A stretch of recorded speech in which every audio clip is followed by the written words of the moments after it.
the CBD water is continuing to rise, but other parts of Lismore are not protected by the levee. So South Lismore is not protected, North Lismore is not protected. Seeing the cars that were under, that parked up high, it made me sad. Seeing the stuff that I put on my kids' beds for floating around made me sad.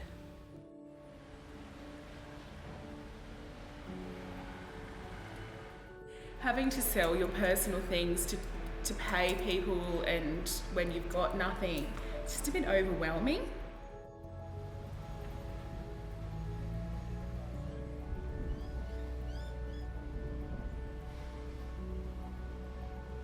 Everyone is trying to be resilient because they don't want to be the one to crack. And people, when you see water up to people's eaves, it's one thing to lose your business, it's another thing to lose your whole home. Children's toys out on the street, kids are going to need help. Driving into town on the day that we were coming in to see what was left, the devastation on people's faces was just, you can't even describe it, it was just horrific. Sorry.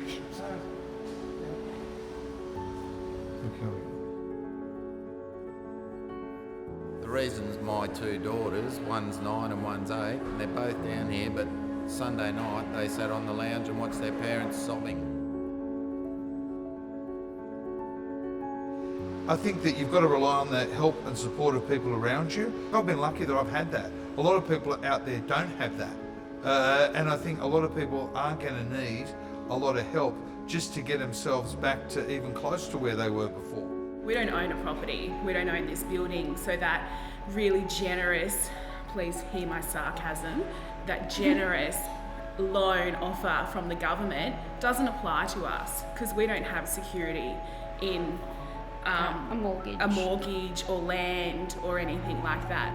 We just had the driest summer on record, and now suddenly we've had about a metre of rain in the last month. And this, I think, is a reflection of what we're seeing with climate change, is these massive extremes. So these kind of natural disaster events are becoming more frequent, and they are more extreme when they happen. The smaller the community, the more regional the area, the greater the impacts on the community, and the longer those impacts last for. So yeah, that is a massive challenge. Housing is cheaper in these flood-prone areas, and the people who can least afford to be affected are the ones that are the most seriously affected.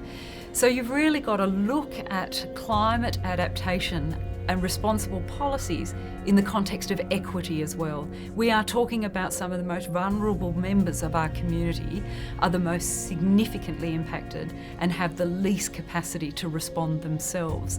So we need, as a community, and a responsible government response is adaptation planning. We've got a number of people, and they're working right here in our volunteer centre today, working with people, talking about their situations and actually looking at a long-term plan for their physical and mental recovery. These beautiful people in here have given us food and cleaning supplies. These are all donations. Yep, every single bit. So lovely. Lovely. Thank you.